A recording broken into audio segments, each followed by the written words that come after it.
6장 1절부터 10절까지의 말씀입니다.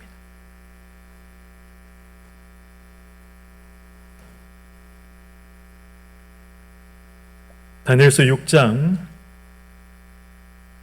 1절에서 10절까지의 말씀, 구약성경 1242면에 있습니다. 구약성경 1242면 다니엘서 6장 1절에서 10절까지의 말씀 교독하도록 하겠습니다.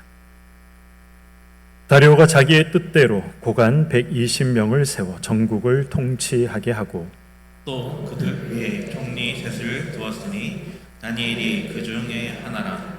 이는 고관들로 총리에게 자기의 직무를 보고하게 하여 왕에게 손해가 없게 하려 함이었더라. 다니엘은 마음이 민첩하여 총리들과 고관들 위에 뛰어나므로 왕이 그를 세워 전국을 다스리게 하고자 한지라. 이에 총리들과 고관들이 국사에 대하여 다니엘을 고발할 근거를 찾고자 하였으나 아무 근거, 아무 허물도 찾지 못하였으니 이는 그가 충성되어 아무 그릇됨도 없고 아무 허물도 없음이었더라. 그들이 이르되 이 다니엘은 그 하나님의 율법에서 근거를 찾지 못하면 그를 고발할 수 없으리라 하고 이에 총리들과 고관들이 모여 왕에게 나아갔어 그에게 말하되 다리오 왕이여 만수무강하옵소서. 나라의 모든 총리와 지사와 총독과 법관과 관원이 의논하고 왕에게 한 법률을 세울 한 금령을 정하실 것을 구하나이다. 왕이여 그것은 곧 이제부터 30일 동안에 누구든지 왕 외에 어떤 신에게나 사람에게 무엇을 구하면 사자굴에 던져 넣기로 한 것이니이다. 그런즉 왕이여 원하건대 금령을 세우시고 그 조서에 왕의 도장을 찍어 메대와 아사에 붙이지 아니하는 규례를 따라 그것을 다시 붙이지 못하게 하옵소서. 아멘. 이에 다리오 왕이 조서에 왕의 도장을 찍어 금령을 내니라. 다니엘이 이 조서에 왕의 도장이 찍힌 것을 알고도 자기 집에 돌아가서는 윗방에 올라가 예루살렘으로 향한 창문을 열고 전에 하던 대로 하루 3번씩 무릎을 꿇고 기도하며 그의 하나님께 감사하였더라. 아멘. 네, 얼마 전 새벽 기도를 마치고 자리에서 이제 일어나려고 하는데 분당문을 열고 한 40대로 되어 보이는 남자 한 분이 막 들어오시더라고요. 제가 이제 기도를 끝내고 나갈 때쯤 가끔 가다가 우리 교회 교인이 아닌데 기도하러 오시는 분들이 종종 계십니다. 이분도 이제 그렇게 이제 기도하기 위해서 오셨겠거니 그리고 이제 잠시 기도하다가 가시겠구나라고 생각을 했었습니다. 그런데 이 중앙 통로로 쫙 오시더니 갑자기 무릎을 꿇고 바닥에 철썩 앉으시는 겁니다. 그리고는 또 이마를 머리에 대시고 기도를 하기 시작하는 겁니다. 그런데 통곡을 하시면서 기도를 하시는 게 아니라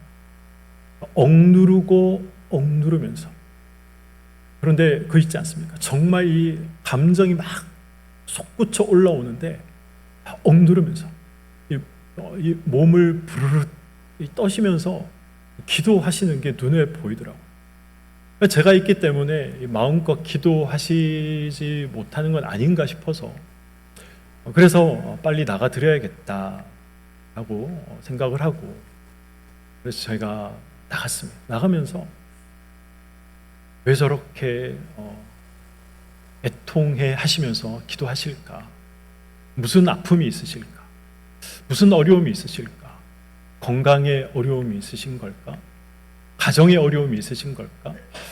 갑자기 직장에서 문제가 있으신 걸까? 아니면 자녀에게 어떤 큰 일이 있으신 걸까? 아니면 부부 간에 어떤 문제가 생기신 걸까? 이런저런 생각이 다 들더라고요.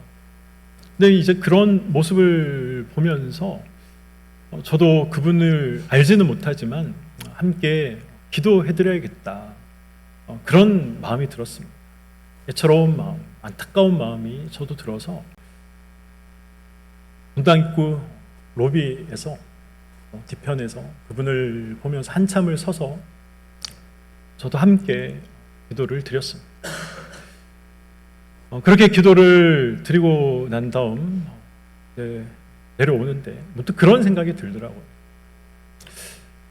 아무리 기도를 해도 어차피 우리의 삶이나 또 세상의 역사는 하나님 뜻대로 되는 것인데 기도한다고 해서 무엇이 달라지겠는가? 이게 목사가 할 생각은 아니지만 그런 생각이 들더라고요. 여러분들 그런 생각 해본 적 없으십니까? 어차피 하나님 뜻대로 되는 건데 기도한다고 해서 달라질 것이 뭐가 있을까?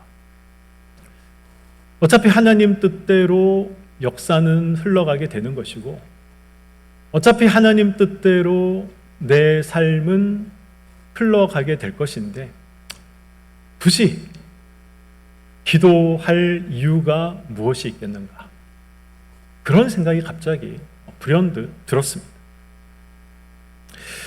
우리가 신앙생활 하면서 주권이라는 말을 하지 않습니까? 하나님의 주권이라는 말을 할 때가 있습니다. 주권이라는 말의 의미가 무엇입니까? 주권. 창조주이신 하나님, 세상의 주인이신 하나님, 왕이신 하나님, 그 하나님께서 세상의 역사와 또 이 세상을 살아가는 이 개개인의 역사, 그 역사를 하나님께서 하나님의 뜻대로 하나님께서 움직이시고 다스리신다라는 것이 하나님의 주권이라는 말이 담고 있는 성경적인 의미인 것이죠. 쉽게 말하면 하나님이 하나님 뜻대로 하신다는 것입니다. 어차피 하나님의 뜻대로 된다면 우리가 사랑하는 자녀들을 위해서 기도하는 것이 무슨 의미가 있겠습니까? 우리가 우리 몸의 육체의 연약함과 질병을 위해서 기도하는 것이 무슨 의미가 있겠습니까?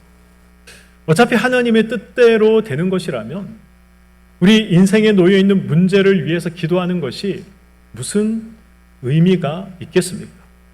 그렇지 않습니까? 이런 부분에 대해서 혹시 생각해 보신 적 있으십니까? 문제 상황 속에서 하나님 앞에 드리는 기도가 무슨 의미가 있겠는가 하는 것입니다. 저는 오늘 말씀을 통해서 바로 이 부분에 대해서 한번 생각해 보고자 합니다.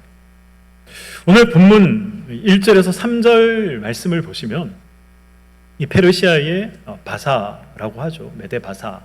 이 페르시아의 왕이었던 다리오 왕이 이제 워낙 제국의 영토가 넓으니까 이제 총리 3명을 세워서 제국을 다스리도록 했다라는 내용이 기록되어 있습니다. 그리고 그 총리 중에 총리, 가장 높은 총리에 누구를 세우느냐? 다니엘을 세웠다라고 기록을 하고 있습니다. 이런 다니엘을 사람들이 어떻게 합니까? 시기하게 되죠. 그래서 이 귀족들, 다니엘을 시기했던 귀족들이 어떻게 합니까? 오늘 본문 말씀 4절 말씀을 한번 보도록 하겠습니다. 우리 4절 말씀 우리 한번 함께 읽어보도록 하겠습니다. 시작. 이에 총리들과 고관들이 목사에 대하여 다니엘을 고발할 근거를 찾고자 하였으나 아무 근거, 아무 허물도 찾지 못하였으니 이는 그가 충성되어 아무 그릇됨도 없고 아무 허물도 없음이었더라. 아멘. 이 다니엘을 시기하던 세력들이 있었습니다. 그렇지 않겠습니까? 다니엘은 페르시아 사람도 아니었습니다. 어떻게 본다면 노예나 마찬가지인 사람이었죠. 그런데 그런 사람이 지금 왕 다음의 권력을 차지하고 있습니다. 이런 다니엘을 시기의 눈빛으로 바라보는 그런 귀족들이 많이 있었다. 이런 것은 너무나도 당연한 것이죠. 그래서 이 다니엘을 총리의 자리에서 쫓아내기 위해서 이 많은 사람들이 다니엘이 어떤 허물이 있을까? 그에게 도덕적으로 윤리적으로 흠잡을 만한 것이 무엇이 있을까? 이것을 찾기 위해서 이 사람들이 이 다니엘을 털기 시작했습니다. 그런데 아무것도 찾지 못했다라는 것입니다. 다니엘은 어떤 인물이었습니까? 다니엘은 바벨론의 느부갓네살 왕 때부터 이제 정치에 입문했던 사람이었습니다. 고위직에 올라서 나라를 다스렸던 사람이었습니다. 왕들이 바뀌고 심지어 나라가 바뀌었지만, 바벨론에서 페르시아 제국으로 나라가 바뀌었지만, 그럼에도 불구하고 그에게 어떠한 흠도, 어떠한 잘못도 찾을 수가 없었습니다. 사람들은 그래서 어떻게 합니까? 다니엘을 죽이기 위해서, 다니엘을 몰아내기 위해서 그래서 어떤 방법을 사용합니까? 이 다리오 왕에게 법을 하나 건의를 합니다. 그 법이 무엇입니까? 이 다리오를 유일신으로 섬기도록 만드는 법입니다. 다리오 왕에게 건의하죠. 왕이시여, 30일 동안 왕이 지배하는 이 모든 영토에서 어떤 신에게든지 어떤 사람에게든지 구하지 못하도록, 기도하지 못하도록, 섬기지 못하도록 법령을 선포하십시오. 오직 왕에게만 구하고 오직 왕을 신처럼 섬길 수 있도록 그런 법령을 선포하십시오 라고 건의를 한 것입니다. 아니, 이런 법령을 건의받은 다리오 왕은 무슨 생각을 했겠습니까? 기분 좋지 않겠습니까? 아니, 지금 어떤 신들보다, 어떤 사람들보다 좀 자신을 더 높은 신으로 섬겨라 라는 법을 지금 만들자라고 이야기를 하고 있는데 그걸 마다할 사람이 어디 있겠습니까? 그래서 다리오 왕이 이러한 법령을 선포하게 됩니다. 이 법이 선포된 후에 이 다니엘을 시기하던 이 자들, 이러한 이 자들이 이제 다니엘을 더욱더 주목해서 보기 시작합니다. 그러나 다니엘은 이 법이 선포된 후에도 어떻게 합니까? 오늘 본문 10절의 말씀입니다. 다니엘이 이 조서에 왕의 도장이 찍힌 것을 알고도 자기 집에 돌아가서는 윗방에 올라가 예루살렘으로 향한 창문을 열고 전에 하던 대로 하루 3번씩 무릎을 꿇고 기도하며 그의 하나님께 감사하였더라. 다니엘은 평소처럼 하루에 3번씩 기도했다라고 성경은 기록을 하고 있습니다. 제가 예전에 이 말씀으로 제가 한번 설교를 한 적이 있습니다. 그리고 저도 하루에 정해진 시간에 하나님 앞에 마음의 소원을 간구했더니 하나님께서 놀라운 방법으로 역사하셨다, 기도 응답을 받은 적이 있다라는 내용으로 한번 설교를 드린 적이 있습니다. 그러나 저는 이 다니엘의 행동이 사실 이해되지 않습니다. 다니엘이 죽을 각오를 하고 정말 기도를 한 것이라면 기도보다는 저는 다니엘이 왕을 찾아가는 것이 더 옳은 행동이다라고 생각을 합니다. 나는 유일신 하나님을 섬기는 사람입니다. 지금 다니엘 이 왕에게 이런 법령을 만들도록 한 사람들은 나를 시기해서 이 법령을 만들도록 한 것입니다. 라고 말하는 것이 더 올바른 선택입니다. 다니엘이 있던 페르시아에 누가 있었습니까? 지금 다니엘만 있었던 게 아니죠. 같이 포로로 붙잡혀왔던 수많은 이스라엘 백성들이 페르시아에 함께 살고 있었습니다. 유대인들이 페르시아에 살고 있던 이유가 무엇입니까? 왜 유대인들이 그곳에 끌려와서 살고 있었습니까? 우상 숭배 때문에 그들이 끌려와서 그곳에 살고 있는 것 아니겠습니까? 우상 숭배 때문에 심판을 받아서 나라가 멸망당하고 그래서 바벨론에 끌려왔고 그 바벨론이 멸망당하고 지금은 페르시아가 그들을 지배하고 있는 것 아니겠습니까? 그들은 지금 철저하게 우리가 우상을 숭배했기 때문에 나라가 멸망당하고 포로로 끌려와서 지금 이 모양 이 꼴로 살고 있다라는 사실을 너무나도 잘 알고 있었습니다. 그런데 지금 또 우상을 숭배해라 라는 명령이 떨어진 것이죠.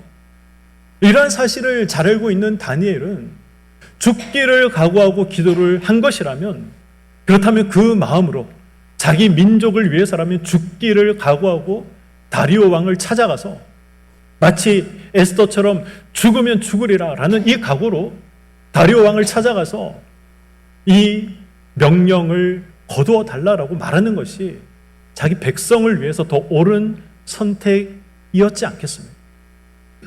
그러나 지금 이 다니엘은 다리오를 찾아갔던 것이 아니라 죽기를 각오하고 기도의 자리로 갔다라는 것입니다. 기도하지 않으면 하나님께서 도와주지 않을 것이다. 이런 생각이 있었기 때문에 다니엘이 기도했던 것일까요? 만약 다니엘이 하나님의 도움을 구하기 위해서 기도했다면 다니엘이 어떤 내용으로 기도했어야 맞습니까?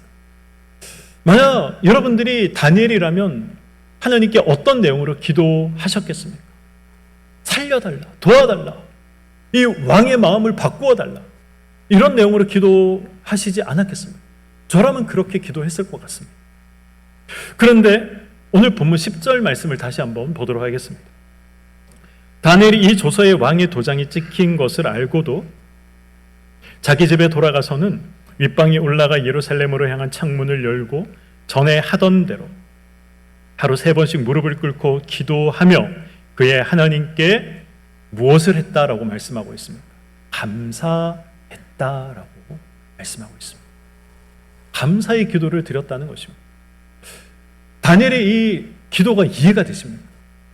다니엘의 이 태도가 이해가 되십니까?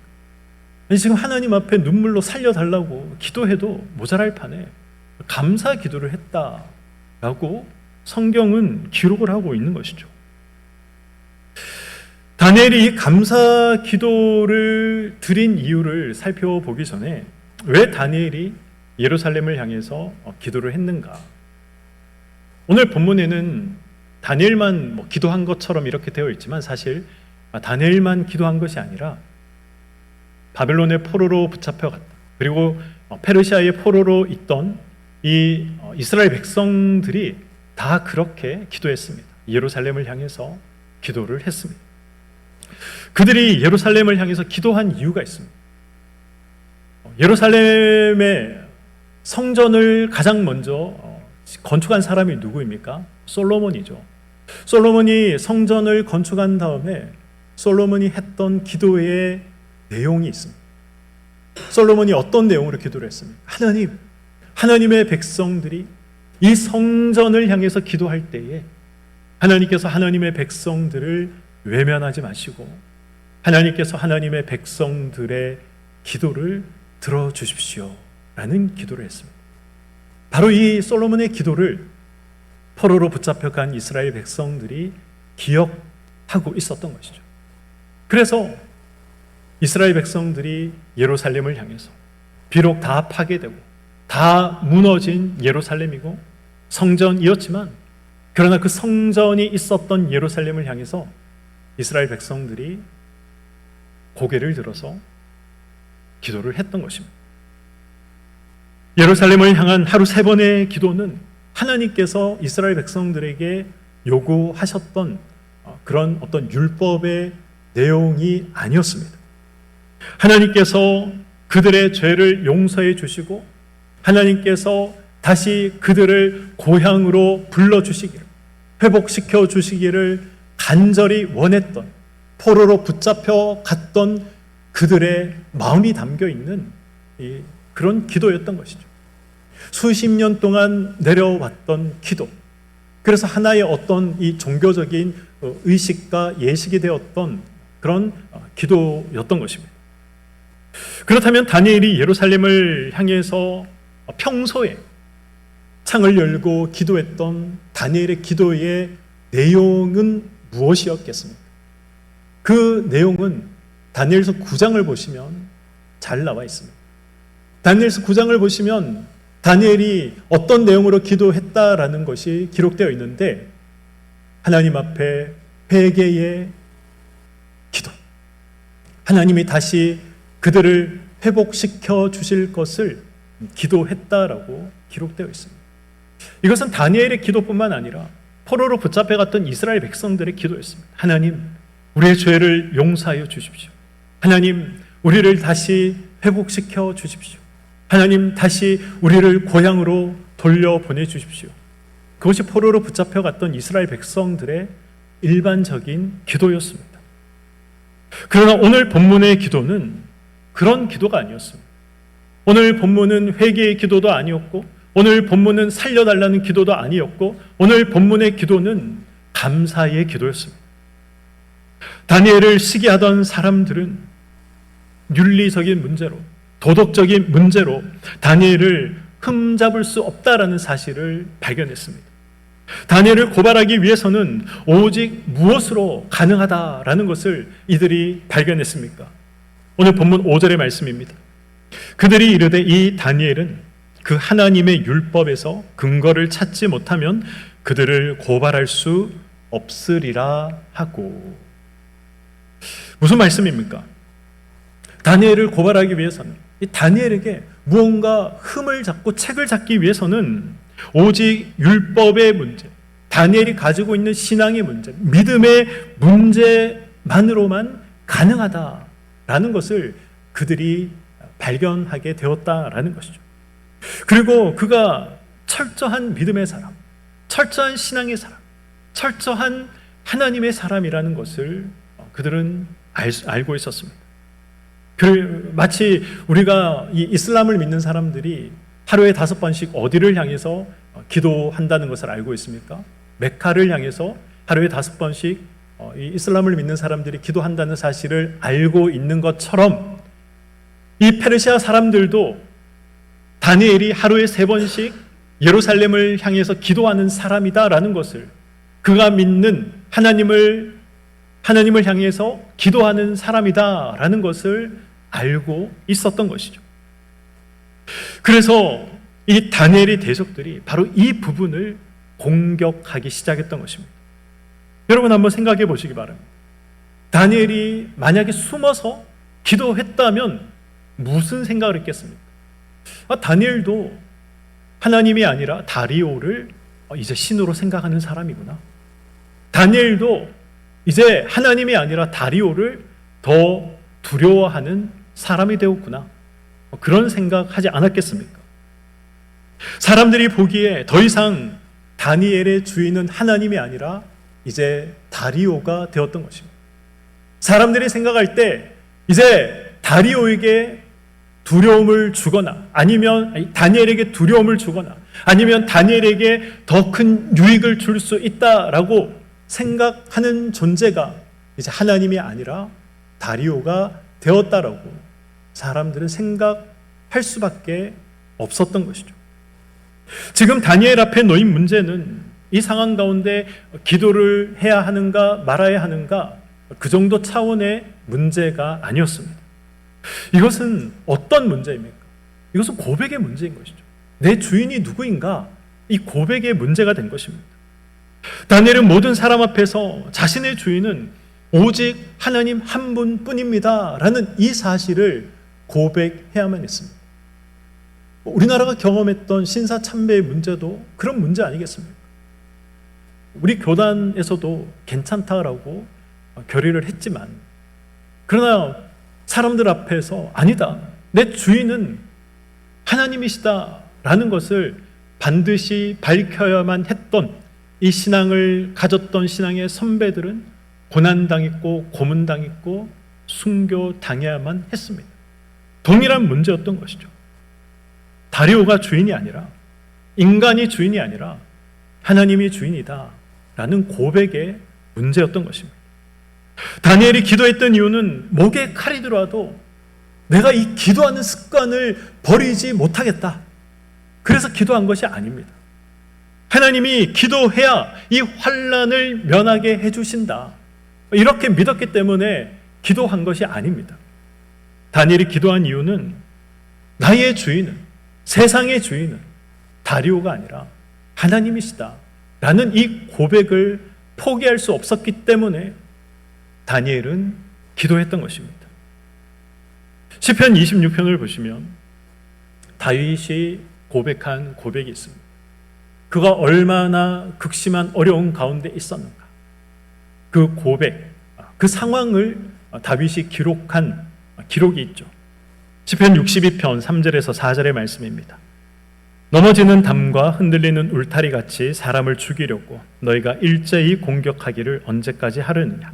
그들이 그를 그의 높은 자리에서 떨어뜨리기만 꾀하고 거짓을 즐겨하니 입으로는 축복이요 속으로는 저주로라. 셀라. 다윗의 고백인데 다윗이 지금 자신의 상황을 무엇에 빗대어서 이야기를 하고 있습니까? 나는 지금 넘어지는 담과 같고 흔들리는 울타리 같다라고 이야기를 하고 있습니다. 자신의 상황이 지금 너무 위태롭다는 것이죠. 날 조금만 흔들고 날 조금만 건드리면 난 언제든지 넘어질 것만 같은 그런 위태로운 상황에 있다라고 이야기를 하고 있는 것입니다. 그럼에도 다윗이 이 시편 62편에서 고백하고 있는 고백이 무엇입니까? 하나님만이 그럼에도 나의 반석입니다. 하나님만이 그럼에도 나의 요새입니다. 나의 피할 바위입니다. 그래서 나는 흔들리지 않습니다. 라는 것이 다윗의 고백입니다.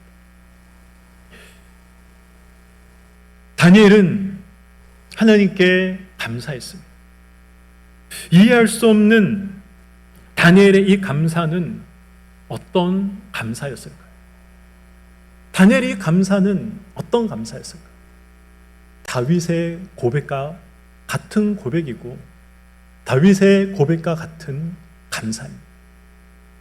지금 이 모든 상황들이 위태롭기만 하고 어렵기만 하지만 그러나 하나님만이 세상의 주인이시고 하나님만이 내 삶의 주인이시기 때문에 비록 사람들 눈에 보이는 것이 위태로운 상황이라 할지라도 비록 사람들 눈에 보이는 것이 흔들리는 담처럼 보인다 할지라도 하나님이 붙잡고 계시면 결코 흔들리지 않습니다.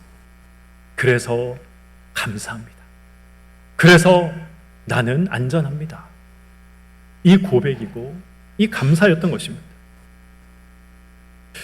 기도란 무엇입니까?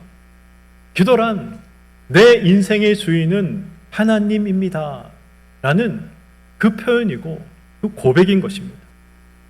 여러분 한번 생각해 보시기 바랍니다. 다니엘이 몇 살에 포로로 끌려오게 됩니까? 성경학자들, 성경에는 물론 나이가 기록되어 있지는 않습니다. 그래서 성경학자들이 이렇게 연대를 추정해서 나이를 한번 추론을 해보면 빠르면 15살, 늦으면 한 17살, 보통 한 17살 정도로 생각을 합니다. 그리고 오늘 이 사건이 이 다니엘이 몇 세에 경험한 사건인가? 그가 80세가 넘었을 때 경험했을 것이다 라고 추정을 합니다. 우리가 그런 성화 그림을 보면 사자굴에 들어가서 다니엘이 이 사자 등을 기대고 잠자는 그런 그림 있지 않습니까? 아주 앳된 이 청소년의 모습으로 그려진 그림이 있는데 그거 다 잘못된 그림입니다. 80세 노인의 모습으로 그려졌어야 돼요. 어쨌든 이 17세에 붙잡혀 와서 지금 80이 될 때까지 다니엘이 어려움이 없었겠습니까? 우리는 다니엘이 이 아주 높은 고위직에서 바벨론에서도 총리로 지내고 페르시아에서도 총리로 지내면서 아무 어려움이 없었을 것이다라고 생각을 하지만 굉장히 그건 단순한 생각이죠. 다니엘은 포로로 끌려온 사람이었습니다. 기득권을 가지고 있었던 바벨론 사람도 아니었고 페르시아 사람도 아니었습니다. 항상 시기와 질투와 미움의 대상이었습니다. 그래서 항상 이 다니엘을 음해하고자 하는 사람들이 계속해서 있었습니다. 오늘 기록된 이 사건은 이 다니엘이 경험했던 수많은 어려움 중에 하나를 기록하고 있는 것이지 다니엘은 지금까지 왕들이 바뀌고 나라가 바뀌면서 수많은 어려움들을 분명 수없이 많이 경험했을 것입니다. 그럼에도 불구하고 그는 자신의 신앙과 믿음을 지키기 위해서 수없이 많이 발버둥치고 수없이 많이 기도하고 하나님을 붙잡았을 것입니다. 그러니 도덕적으로 윤리적으로 아무리 사람들이 털려고 해도 먼지 하나, 티끌 하나 나오지 않았던 것이죠. 하나님 앞에 그만큼 정직하게 성실하게 살아가고자 일평생을 발버둥 쳤던 사람이었습니다. 그런데 오늘 이제 80이 넘어서 또 이런 일을 경험하고 있다라고 생각을 한다면 여러분이 다니엘이라면 어떤 마음이 드시겠습니까? 저는 제가 만약 다니엘이었다면 저 굉장히 실망했을 것 같습니다. 낙심했을 것 같습니다. 하나님, 이게 뭡니까? 아니 지금 17에 끌려와서 나이 80이 넘도록 하나님 앞에서 성실하게 살고자 이렇게 부단히 힘쓰고 애쓰고 노력했는데 수없이 많이 나를 음해하고자 하는 사람들이 있어도 내가 하나님 한 분 바라보면서 지금까지 정직하게 말씀대로 살고자 노력했는데 왜 또 이런 일을 겪게 하십니까? 저 그렇게 원망했을 것 같습니다. 그렇지 않겠습니까?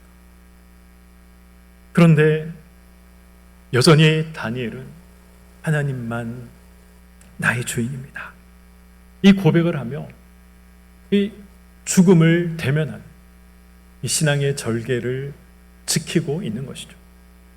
이런 모습을 보면서 다니엘의 신앙이 참 아름답다라는 생각을 하게 됩니다. 이 모든 일은 사실 누구 때문에 일어나게 됩니다. 이 모든 일은 자기를 시기했던 사람들 때문에 일어나게 되지 않습니까?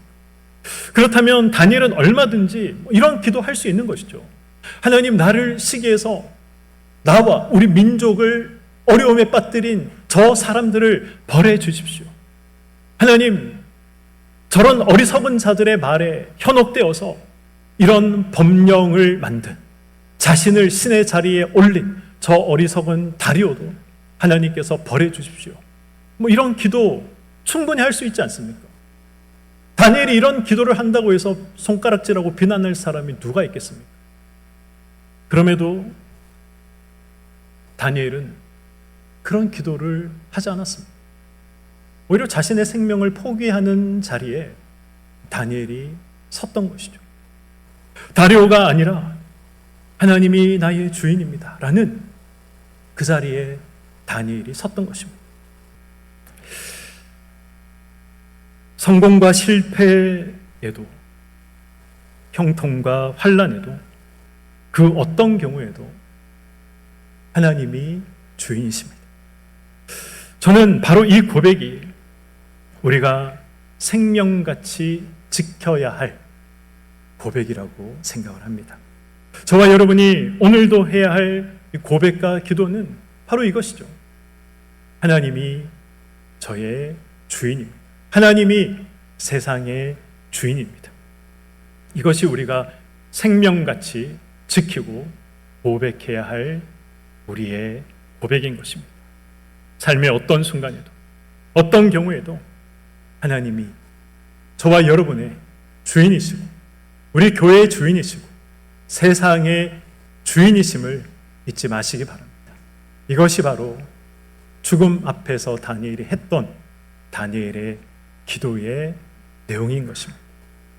이 다니엘의 기도, 이것이 저와 여러분의 기도가 되시기를, 이 다니엘의 고백이 저와 여러분의 고백이 되시기를 주님의 이름으로 간절히 축원드립니다. 아멘.